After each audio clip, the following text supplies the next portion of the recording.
Join palms. And repeat after me. I take refuge in the Buddha. I take refuge in the Dharma. I take refuge in the Sangha. Keeping the palms joined.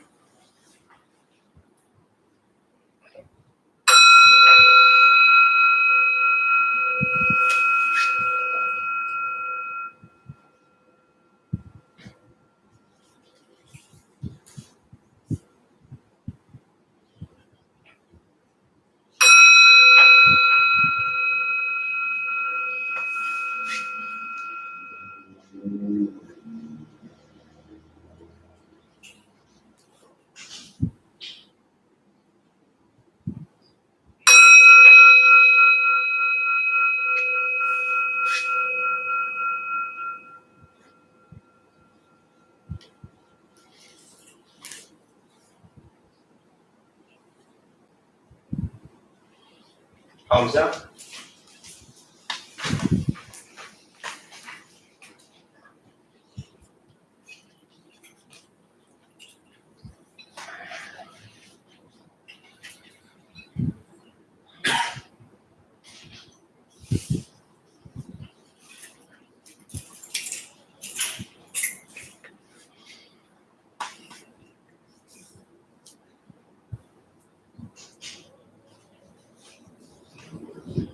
So, good evening, everybody. Thanks for being here. So it's funny, she's so cute sitting there. Sorry.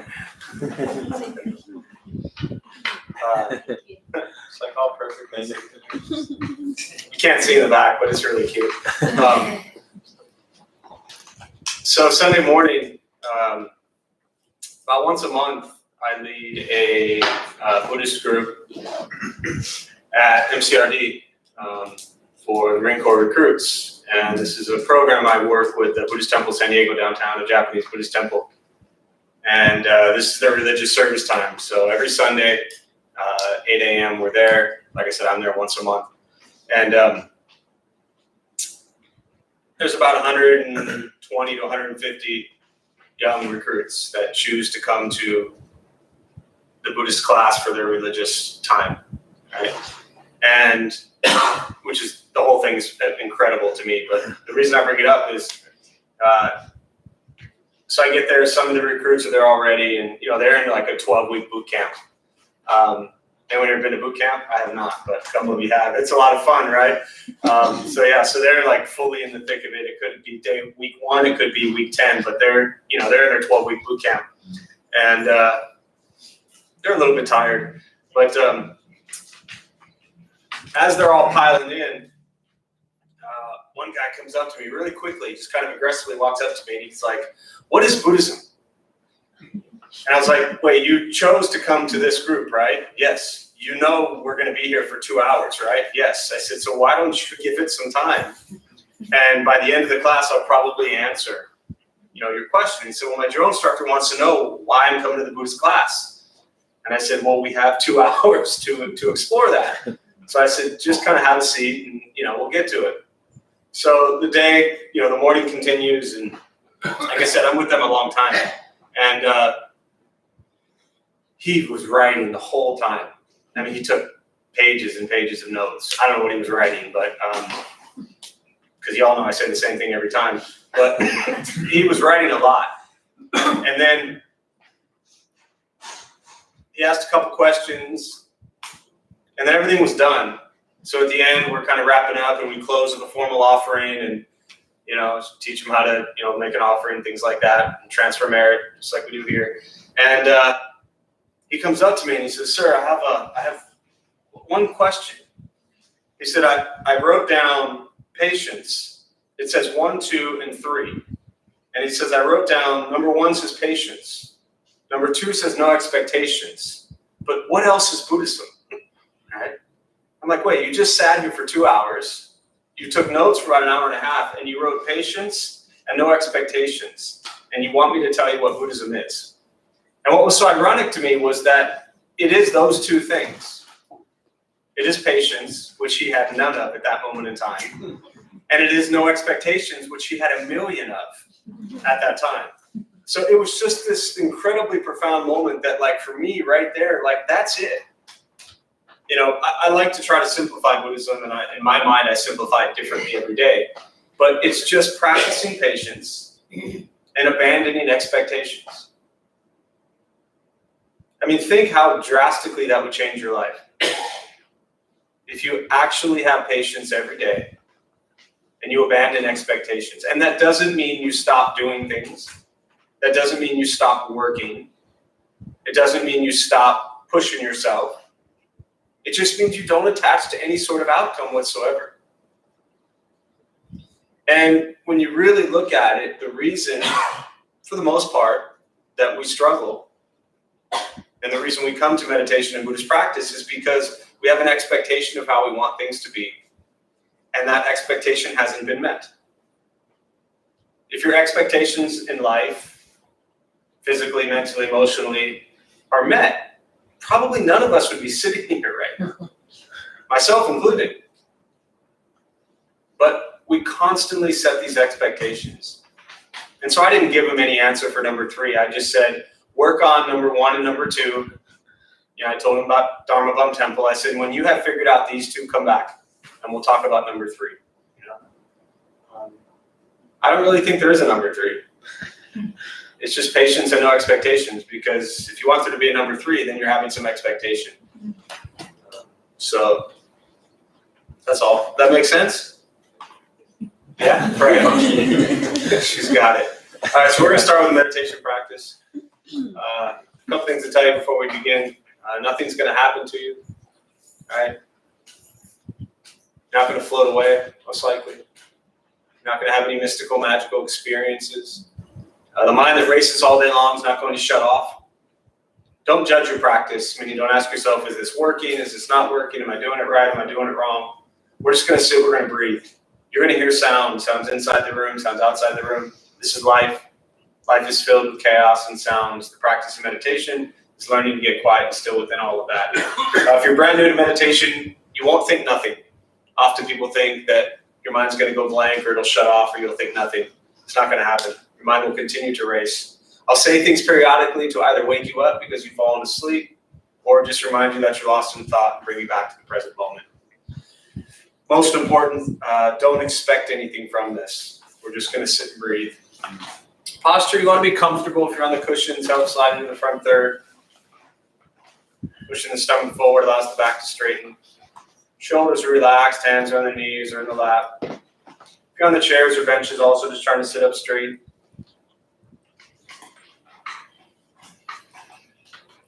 I'll guide us as we begin, and we'll settle into a little bit of silence.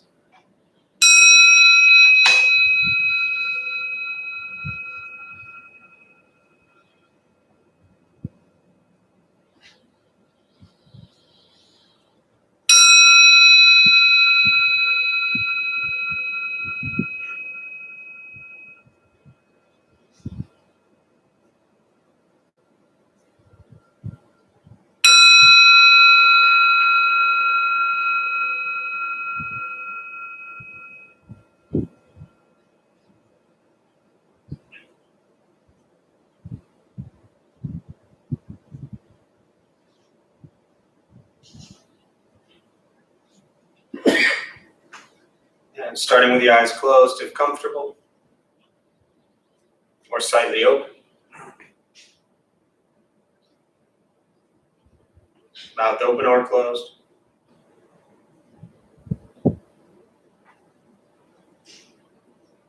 Start with taking 3 deep breaths, slowly.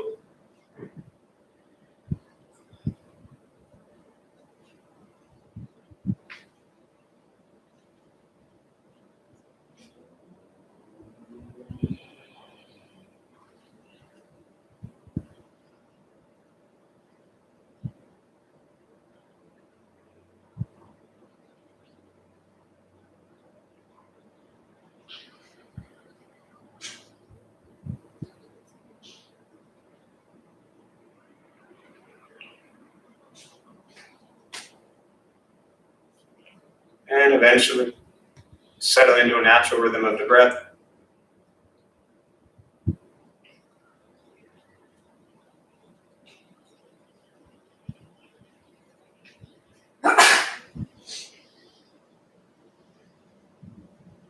Noticing the mind as it wanders, jumping from thought to thought.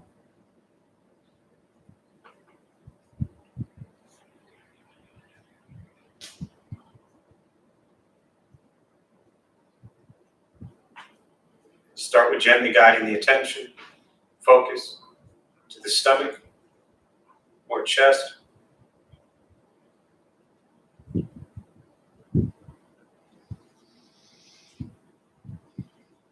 Breathing in, feel them rise.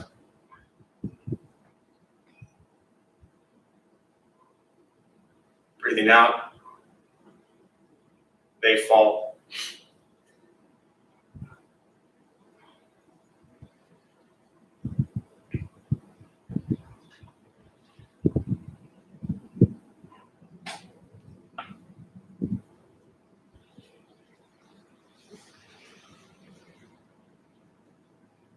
Simply continue this practice, observing sensation of breath, expecting nothing but to sit and breathe.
As the mind wanders, lost in thought, recognize it. Release that thought.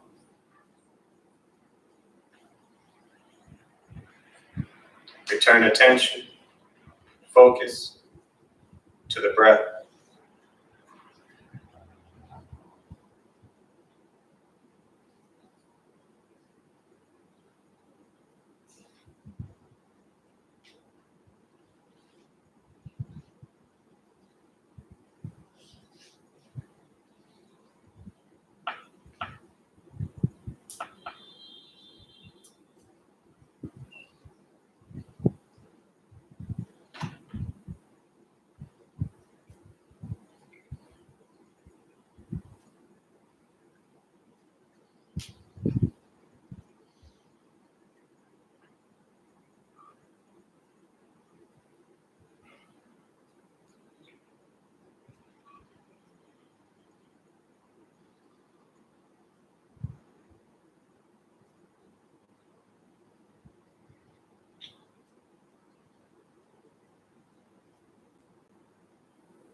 Where's your mind?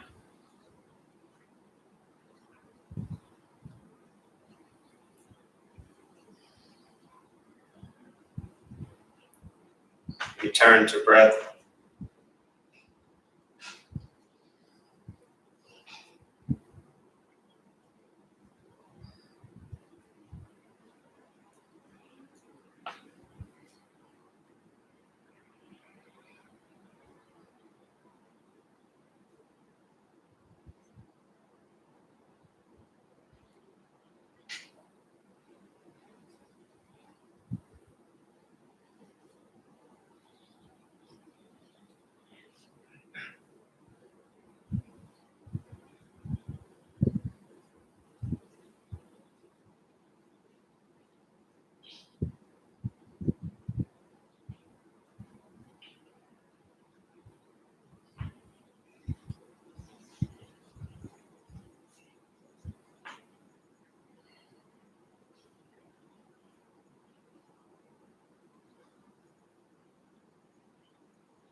Keeping the mind alert.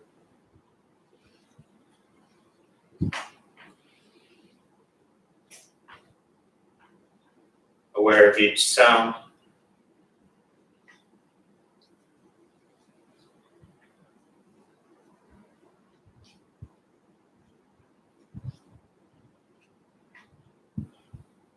Each thought.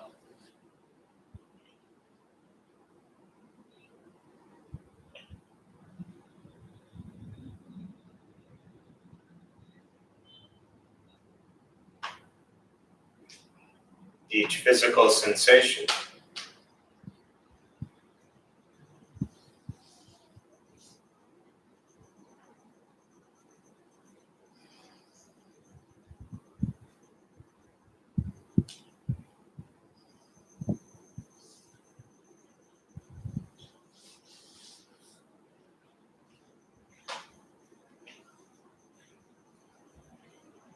Yet concerned with nothing but sitting, breathing.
letting go of expectations, letting go of judgment from the practice, just sitting, breathing.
And with the body still, rested, and the speech quiet, aware of all sounds,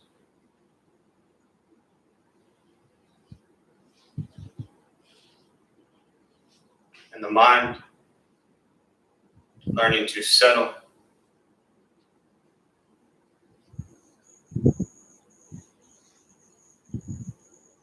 know what it's like to just sit and breathe.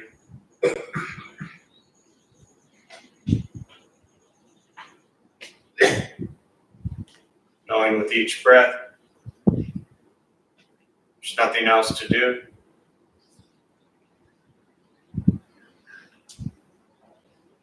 Nowhere else to go.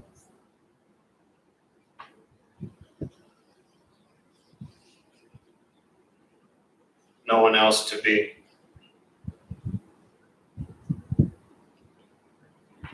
Everything beautiful, exactly as it is.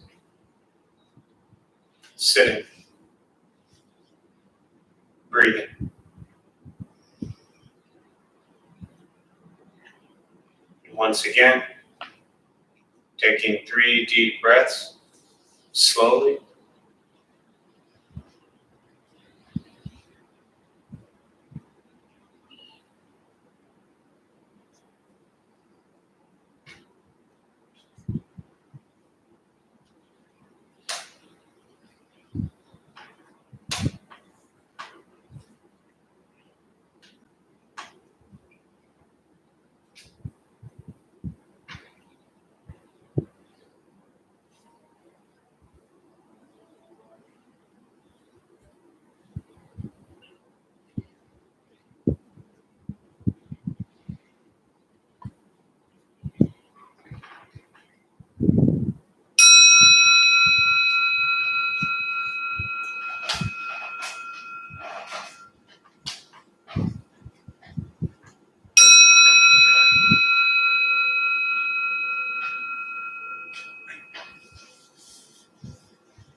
And as you slowly open the eyes,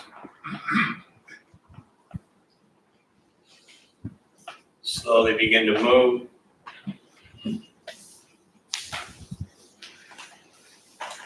Most important, the practice of meditation is to recognize how you feel now, immediately after.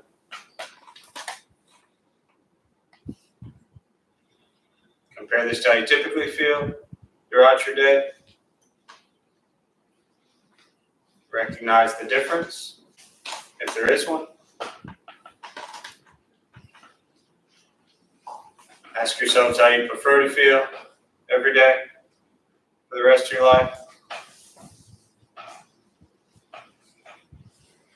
And realize however you feel now, if it's quiet, calm, still, or a busy mind, racing mind, whatever you're sitting with at this moment,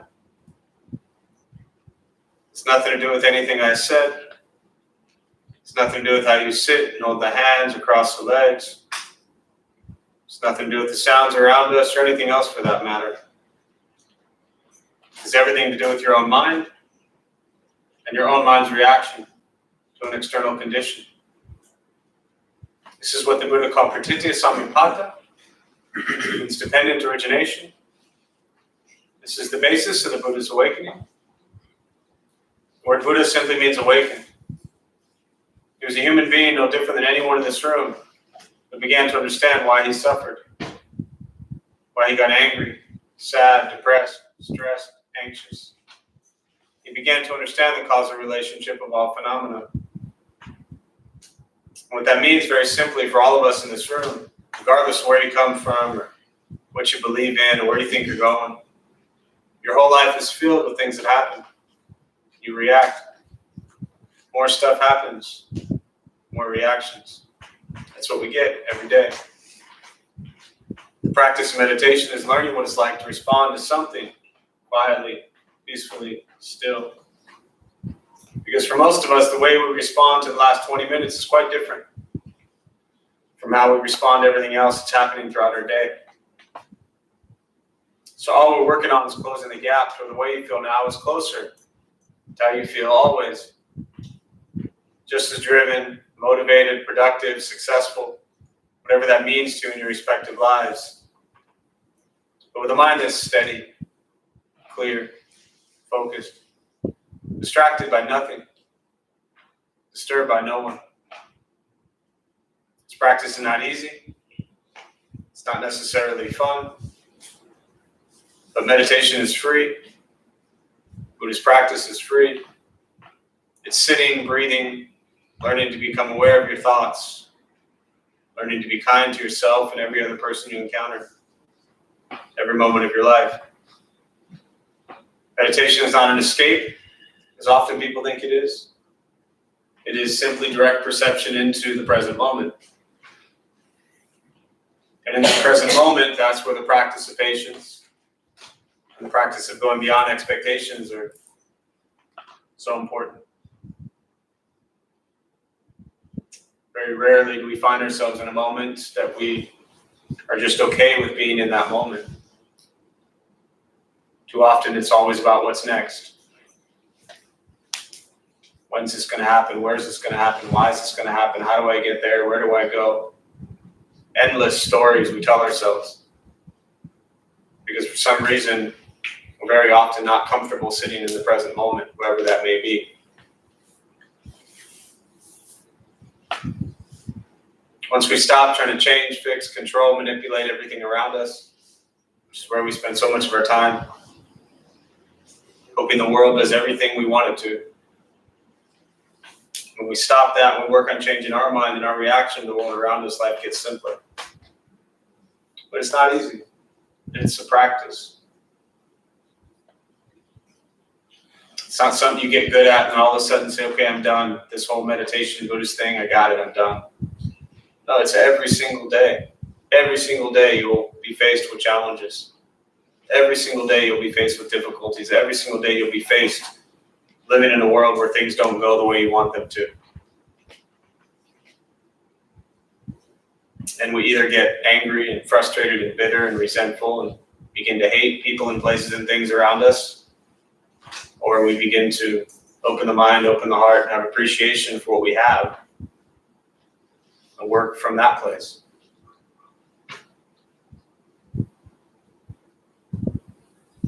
So I think I'd rather just stop there, and I always prefer to just address questions you may have, meditation, Buddhist practice, anything that's on your mind. You can use that going forward.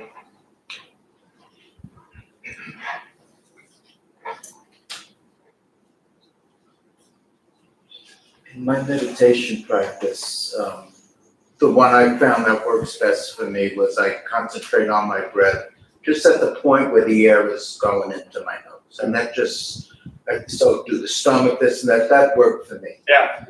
When I'm doing that, you say in meditation we won't float away with ever, but I do go to a zone when on a good day, not all the time, but I really do kind of go somewhere.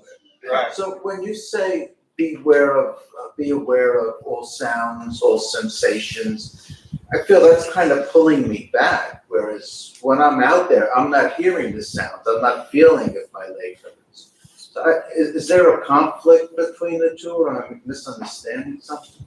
Yes. And yes. As always, I love your questions. There's many types of meditation practices. So I'll start by saying that, not just for you, but for anyone who's here. If 1,000 people lead you meditation, they lead you 1,000 different ways. And so I always suggest people find types and styles and practices of meditation, one that they'll stick with and that they feel benefits, their daily lives. So I'm never one to, unless it's a meditation that's focused on harming people, I'm never one to downplay any sort of meditative practice that you're doing. I think it's wonderful, whatever you're doing. But at least from what I learned with meditation, what I practice, which is what I share, in that when the Buddha, in the Anapanasati Sutra, when he taught, when breathing in and taking a short breath, know you're taking a short breath. If you're breathing out, taking a long breath, know you're taking a long breath. It's not about going somewhere. It's not about going to a zone or getting into a place. Because meditation is, from my understanding of the Buddhist teachings, direct perception into the present moment. So if you were going somewhere, my first question, if I was going to sometimes I respond to you in, very sarcastic, smart alecky ways, because that's just how we do it. And sometimes I try to be a little more serious, but for some reason I'm taking the more serious approach. But if I was taking the other approach, I was going to say, where are you going? Like when you said I'm going somewhere, where are you? It's all of a sudden I'll come back to now and realize 5 minutes passed. And Okay, I wasn't sleeping. Come back to where? If the sound, the door. What word did you just say? Something pulls me back. I don't know where I go, and I don't shoot to go there. It's Right. just kind of, I go. But there's a word you said, come back to now. And to me, that's the purpose of the meditation. It's not to go somewhere. It doesn't mean it's bad or wrong. But the purpose of meditation to me is not to escape. It's to come back to the present moment. Because that's what's real and happening in this moment. So for me, my eyes are open, staring at the spot on the ground. I hear every sound, every movement, every crack, every whatever it might be.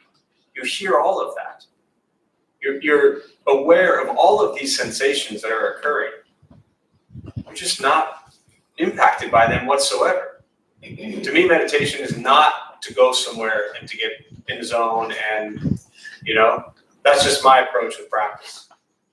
It's to be fully present in this moment. And in this moment, maybe I feel my knee pain, or maybe I feel my back pain, or maybe I hear a sound, or maybe I feel the temperature, or maybe, I see a light go on, whatever it might be. Fully present in what's happening. Because where do we live? In this moment. Where does our suffering exist? In this moment. Where does our joy exist? In this moment. So, yeah. Good. Thank you. Yeah. Yeah.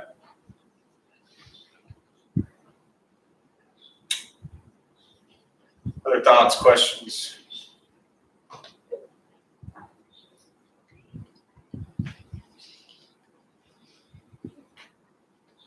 Yeah. Are there Dharma bums in other cities, countries? There are Dharma bums all over the world, my friend. You just don't know it. Yeah. If you're asking if there's a Dharma bum temple in other cities, unfortunately, no. 13 years has been a heck of a time just to have this one. We've almost figured it out, so we're almost ready to conquer the world with Dharma Bum temples, but still working on bathroom doors and shoe racks, so we're not there yet, but soon.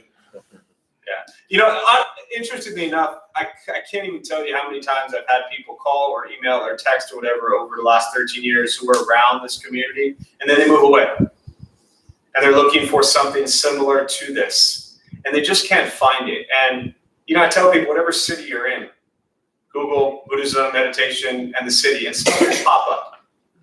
And often people, if they're traveling or they move somewhere, nothing is the same. So even if there was a Dharma Bum temple in the other side of the country, it would be totally different, right? Because everything should just be as it is, and whatever that is what it is. But when you go to places for meditation or learn about Buddhism, and maybe you're uncomfortable there, stay with it for a while. I'm just talking in general.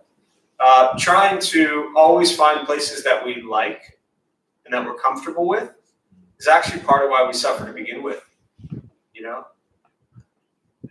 I mean, we don't go to a restaurant and have a meal that we hate and then show up there the next day and order the same meal, right? We want what we like. So, are there Dharma Bum temples anywhere else? No, but are there tons of Buddhist places and meditation places to go to all over the world? Absolutely. And when we go to them, I get that a lot even here in San Diego. People tell me that they went here, they weren't comfortable, this or that. And I'm like, good, go back. And sit with that discomfort. It's important to see how uncomfortable. It's safe, of course, right? But it's important to see how things make us a little bit uncomfortable. And yes, we created this place to make Buddhism accessible and comfortable to local folks. I mean, that's the purpose of why we started this. But at the same time, if you show up week after week after week and all you do is listen to me, listen to somebody else. You know what I mean? So I'm a fan of learning from every single person and place and thing we see all day long. You're going to learn the most from the people you don't like. Do you have things or places you can go to? Don't answer this. Do you have things or places you can go to where you'll see or hear or whatever people that you don't like?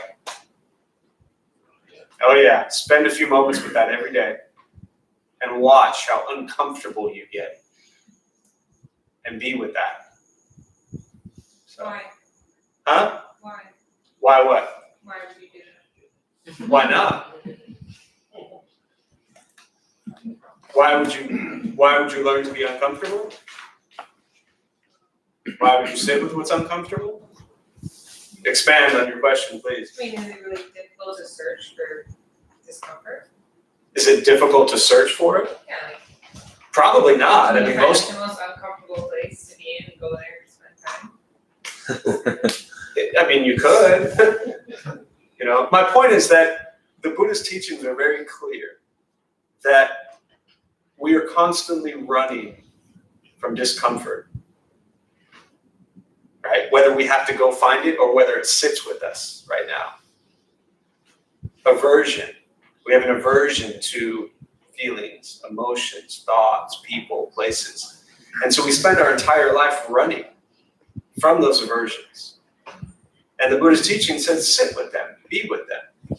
So my point really is that if you're always seeking, craving, and desiring the perfect place and thing and person, you're going to spend your entire life seeking and craving and desiring. The practice isn't about getting everything you want. It's learning to be with things as they are. And sometimes, very often, the way things are extremely uncomfortable. And that's important, to be with things that are uncomfortable, because our entire lives are going to be filled with things that are uncomfortable. So I'm not, I'm a bit sarcastic sometimes. I'm not necessarily saying you start your day out tomorrow searching for the most miserable places in the world and that you go there, right? But my point is that if you're always searching for the perfect little happy place and you're trying to create a perfect little bubble world, you're going to spend your entire life trying to create that. But in reality, learning to be with things as they are is the path. Does that help clarify at least a little bit? I'm not even looking for you to agree or disagree, but at least it hopefully clarifies where I'm coming from. Yeah. Could number 3 be equanimity? Why are you trying to answer number 3? You spent the last 40 minutes thinking about what number 3 was? Number 3 can be whatever you want. It could be equanimity, yeah.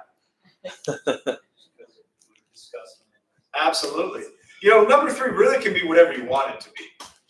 You know, equanimity is a really critical practice, and that's really kind of what I'm talking about, is learning to be with things as they are, which is something that is so difficult for us. You know, we sit in discomfort with things every day, physically, mentally, emotionally, and we spend our whole day trying to get out of that, right? Only to go to sleep, to wake up in more discomfort, and then spending the whole day trying to get out of it, and that cycle repeats.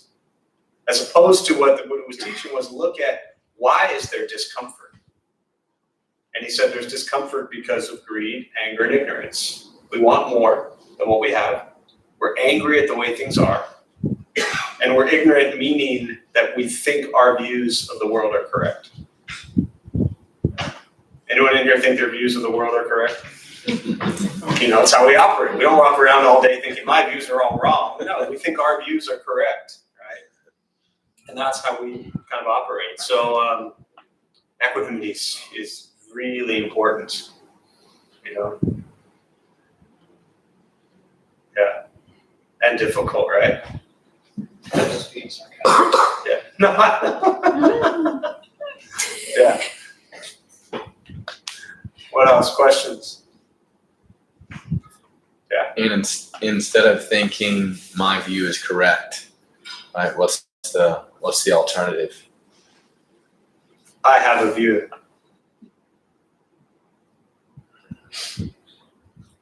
That's the alternative. Yeah.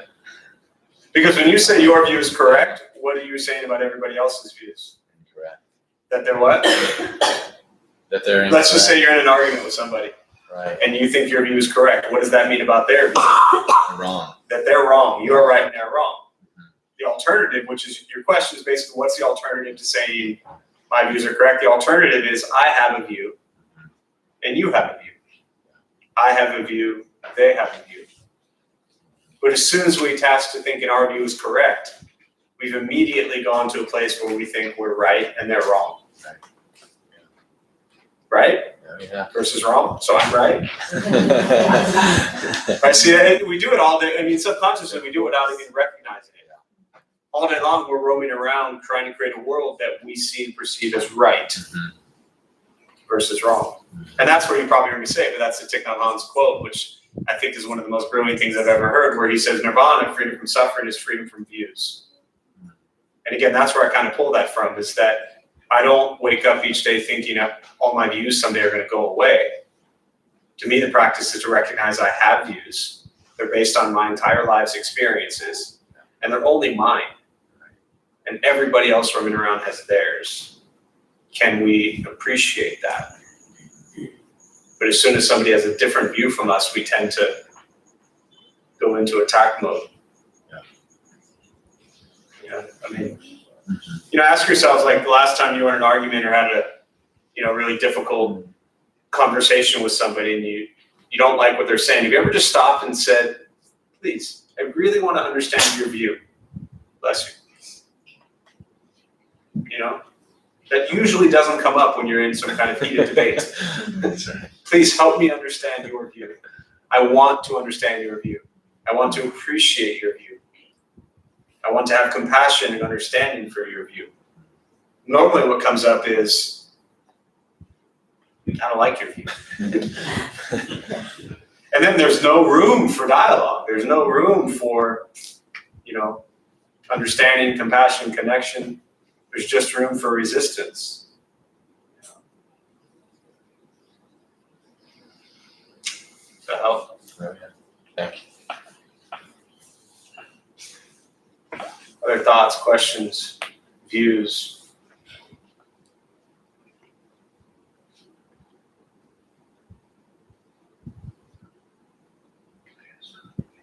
Yeah.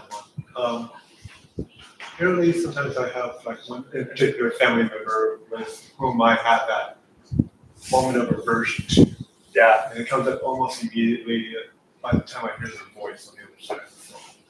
And first thought is I should have compassion for this person, and the family member, I should have love for them. And the second thought is they're going to say something really crazy. I get attached to the expectation of what's to come, like what is coming down the hill. And sometimes I just have to find myself resigning to, I know that this is going to end up being something kind of out of the box, but just be with it. But then I feel like I'm already adding this expectation of negative. And I can't usually find my way out of that. And then sometimes I don't have the patience, and I totally go down with crazy training with that person. Sometimes I just, I'm wondering, like, is that expectation the problem that I'm having? It's like I'm already expecting this person to have this issue, and therefore I'm kind of pushing it in that same direction. I think you're answering your own question, but it's funny because I don't know if you've heard me use this example, but you'd be a perfect one when I often say, does anyone have a family member that drives them crazy? When I talk about patience, I say, get on the phone with that person and spend 5 minutes with them. This is kind of another example of what I'm talking about earlier. It's like, they're family. We're love them or hate them. Sometimes, we're stuck with them, right? And so to practice patience, spend time on the phone with them. And after 20 seconds, 2 minutes, and you're just like, I can't take this anymore, spend 2 more minutes on the phone with them. The only way to practice patience is to put ourselves in situations that require patience. Then the question is, how do we, in that moment, break through that discomfort, the aversion you're having? And the aversion is absolutely coming from what you just said. But in this case, it sounds like they're actually meeting your expectation. You already know that they're going to say stuff that you don't like. Right? I mean, what if you actually got on the phone with them and they started to say things you liked? You would be like, you wouldn't even know what was going on. Right? Once in a while, yeah.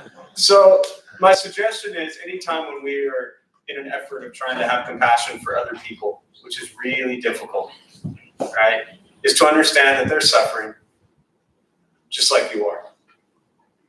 They're struggling just like you are. They're having difficulties in their life and have their whole life just like you. And if we begin to kind of view it as, it's almost like you're setting up already for, I don't want to say failure, but you understand what I'm saying. You're walking into it knowing it's going to be a disaster.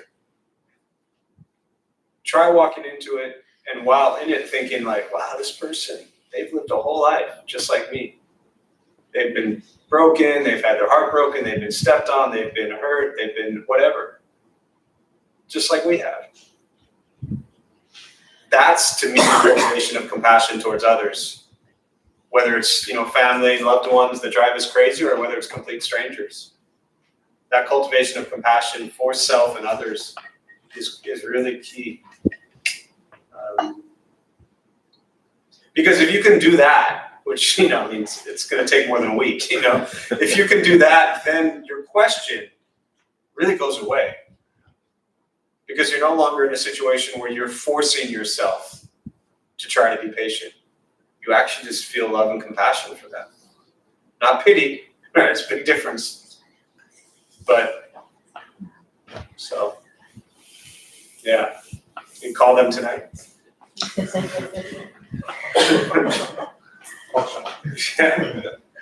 Anything else? Do one more question or thought before we close. It's past your bedtime, probably. Yeah, sorry, we're gonna. Thanks for being here. Good night. Sorry, Jim.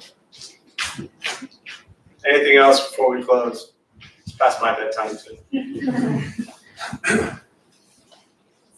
Yeah. I have a high opinion of my own opinion, Okay. and I find that something that helps me a lot. It's almost, I'll be really cautious with myself and ask myself, could I be wrong? And I try to imagine what, it'll bring up my empathy a lot. If I do that, then I'll try to think of what's going on, what is up with this other person. That could lead us to this place where I think X. Maybe we're both right. Maybe we're both wrong. Maybe nothing is wrong with anything. Mm-hmm. So that's something that I use, because it's easy to be fooled yourself, you know? Yeah. Yeah, it's a good way to look at it. I think in the communities I've been around all these years, I often find two ends of the spectrum with people, that people have either this very high view of themselves, like you just said, or the exact opposite. And kind of coming back to, equanimity or just finding a balance with things. Yeah, I mean,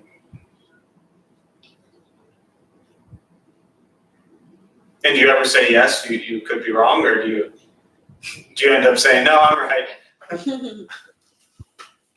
really honest with myself, usually I realize that we're probably both right from our own perspective. Right. But that doesn't mean that if there was a baseline reality that it would agree with either of us. Sure, It really depends. sure. Yeah, and that's, I'll kind of close with this on. I think that's the challenge, is that we often try to get wrapped up, or we often just get wrapped up in the right versus wrong thing.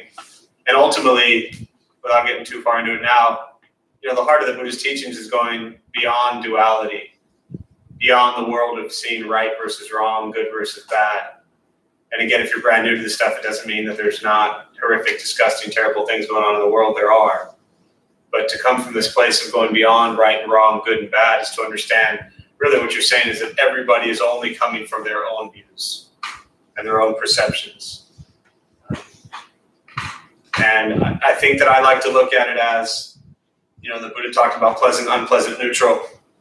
But are the thoughts and the words and actions that we're bringing into the world, what is the intention behind them? And are they bringing, loving kindness, compassion, or are they bringing, anger, hatred into a situation?